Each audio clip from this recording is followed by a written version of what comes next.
Hey everyone, I'm watching this video of a woman. It's on Revolt TV on YouTube. And I'm watching a video titled Chicago Woman Shares Her Story on How She Contracted HIV in ATL. And the story is very interesting because the girl in the documentary or in the video, she was about 22 when she contracted HIV. Now, keep in mind, I'm much older than she is, and my mom, I don't know if I ever shared this story with you guys, but as much as I talk, and I'm very candid and transparent about many things in my life, at some point, I probably mentioned that my mother died of AIDS back in 1998.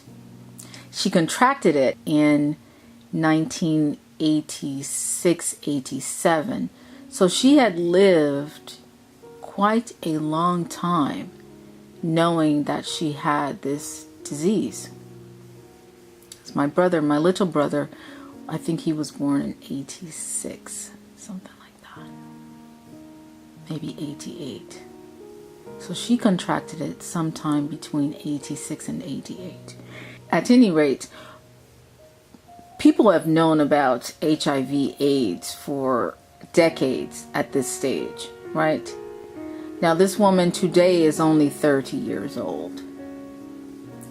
People have been knowing about AIDS, HIV since 86, 87. So my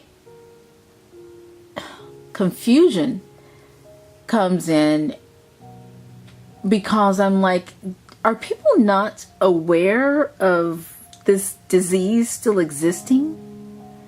I find it hard to comprehend and process in my head how people of today are still having unprotected sex, and as if we were in like the 60s and 70s where free love reigned supreme. We are in a much different era now. Much different. I'm going to tell you something. And I started doing this once I realized that my mother was HIV positive. When I would enter into a new relationship with a guy, I always went and tested for HIV with the guy at the clinic. We would go there together, sign our papers together. I mean, if at times we could be in the same room together, at other times we were in the room separately. But always at the same clinic at the same time. Why? Because you never want a guy to be able to tell you, oh yeah, I went to the clinic and I was tested and everything is fine. And he can't show you any documents to prove one way or the other. Or you have a guy who will have a friend go in for him because he knows that something is wrong. And of course he doesn't want you to. I mean, like, there's just some funny shit that could happen. So all I'm saying is, people, please be smart about everything you do in life, but especially when it has something that can directly impact your health and your life. And if a person is not willing to walk into a clinic with you and test with you, then you should pass up that person. No one is worth the pain, the suffering, and the loss you will feel and experience as an individual living with HIV and dying from AIDS. I watched my mother die. And my mother and I were not close. just to give you guys a little insight into my life, and I don't want to make this video too long, so I'll try to keep it as short as possible. My mother was probably, I don't know, 16 when she had me, so she was still a child, and she ran the streets a lot. She was in gangs as a teenager. She fought all the time. She was married to my father, surprisingly. They were actually married. I guess teenagers, I have braces now, so I speak kind of funny. Teenagers could get married back in the 70s, you know, so she ran the streets, and then she graduated from that to running with whomever was into the next lick. She also got into drugs, which also, you know, between the trouble, when you couple drugs and street crime, you're going to end up in prison. So she spent a lot of our years in prison. And so when she came out, when she did her last bid, which had been about 5 years, I was 15 years old. So by then, you know, I was halfway at the home stretch. I mean, I was 3/4 of the way at the home stretch. And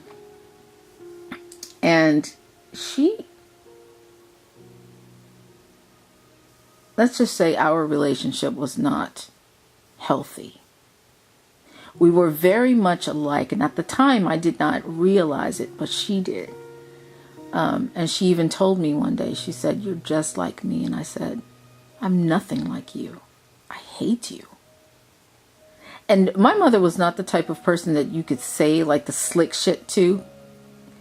But, you know, my mouth is flippant. It was as flippant then as it is today. So I really didn't care. And she had done just about everything under the sun that she could do to me physically to hurt me. It didn't deter me from speaking how I felt. And I think there was a part of her that actually appreciated the fact that I not only stood up to her, but I would speak so candidly to her and so honestly and openly to her about my feelings, whereas my sisters kind of cowered. And rightfully so. She was no joke. But I'm not one to back down. I don't really care. So anyways, during my late teen years, I had my daughter. And I only have one child by birth. So I had my daughter in my late teens, and then that's when my mother had kind of gotten clean, or she was beginning to like clean up her act. So she and I began to kind of form a relationship based on the strength of my daughter and her granddaughter. She wanted to have a relationship with her, but my mother knew, and I made it clear, that she could not be involved in any way, shape, or form in Jasmine's life until she was clean. So I would say probably by the time I was 24 is when she became like clean. So that was like 5 years after the fact. And she and I became closer. She began to speak to me more freely about some aspects of her life. Not everything, though. I wish she had, because she was a very complex and multi-dimensional person. Highly intelligent, which is something I never, and I know I'm about to go off into another tangent on something else, but that's just something I never understood about highly intelligent people, how they can become criminals, and how instead of using their brains and their smarts for something that would improve their lives, how they just get caught up in street shit and drugs and crime, and it just, to this day, I just don't understand it. Because one thing about my mother is that she would make friends. Like, once she became clean, she became a person that people just loved to be around. And she had friends from all aspects of life, including doctors who were studying the disease of HIV/AIDS.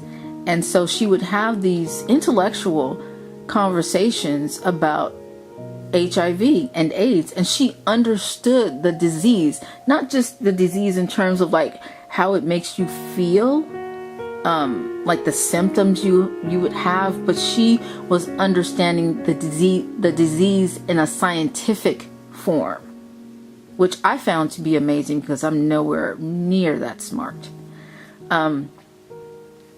But anyways, she and I became closer.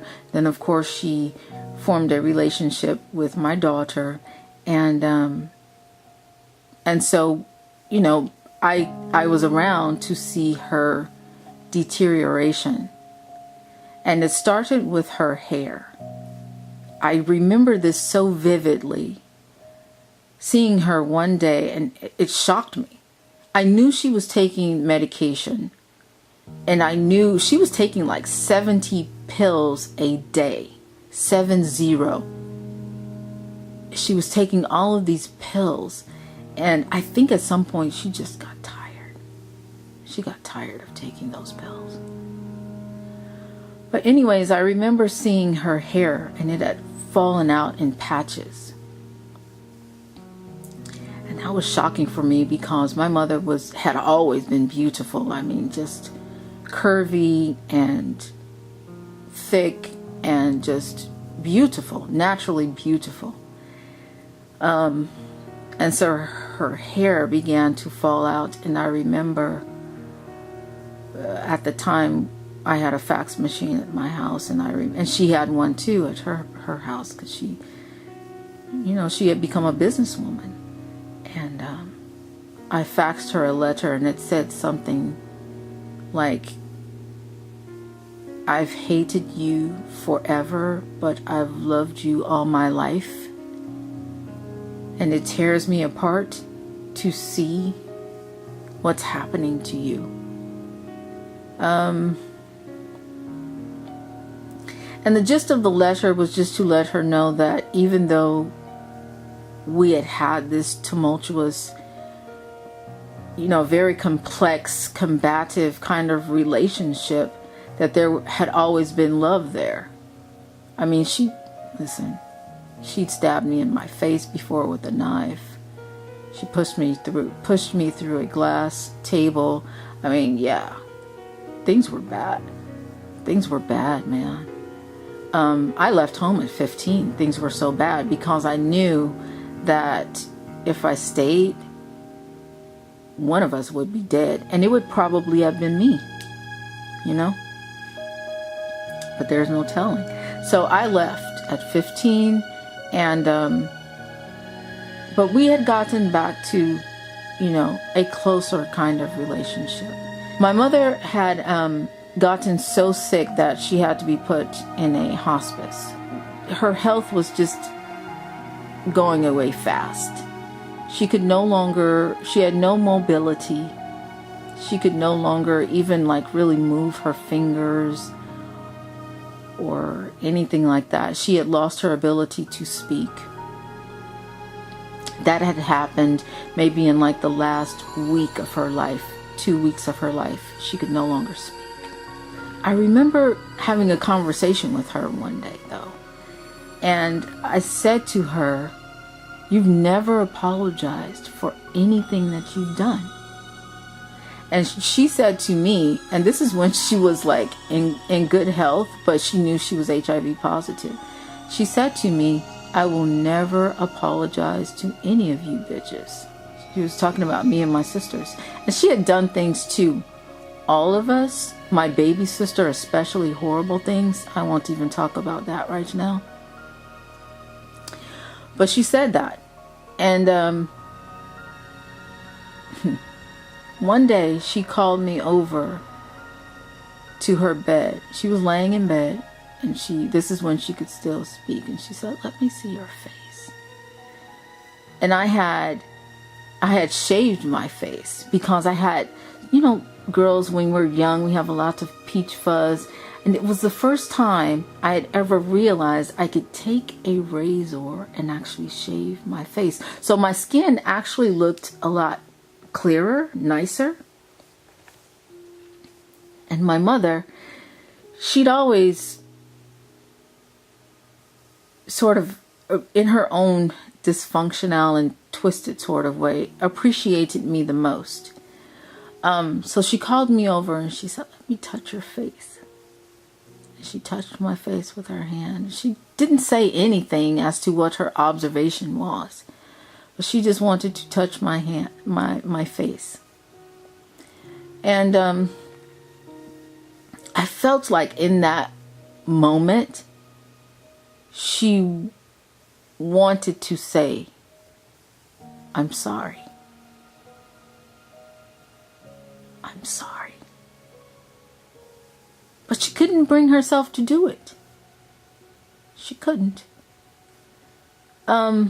So fast forward, and probably like a week and a half later, I'm on my way with a friend, and we're going somewhere. And we're in LA, right? At the time I was living in San Fernando Valley. So we're in LA. But we're not going to go visit my mother. We're going somewhere else. And something told me, go see your mother. I was literally on a street about to turn onto La Brea. Sorry. And I made, instead of a left,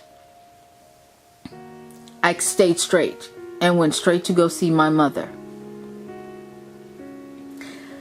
It was about 6:55 in the evening when I walked into her room. And she was lying on her back on the bed, and she was taking in breaths. And I went in with my mother, and I just put my arms, I kneeled down. So we were chest to chest. And I just put my arms around her.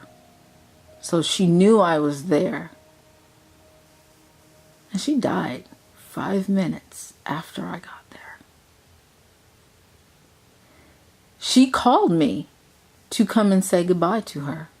I believe it. Nobody can tell me otherwise. And I am not a Christian woman. I am an atheist. At the very least, agnostic. No one will ever be able to tell me that that woman did not call me to her bedside so she could say goodbye to me. But I made this video to say to you guys that you really need to be careful and safe and put your lives first. Her journey to death was no easy path. This woman did not die in her sleep. This was a long, drawn out, and very painful journey. It's not something that you would ever want to suffer through if you could avoid it. And it's something that you guys should think about. I would absolutely ask you to share this video with friends who you think are being reckless and irresponsible with their bodies and who they choose to make their sexual partners.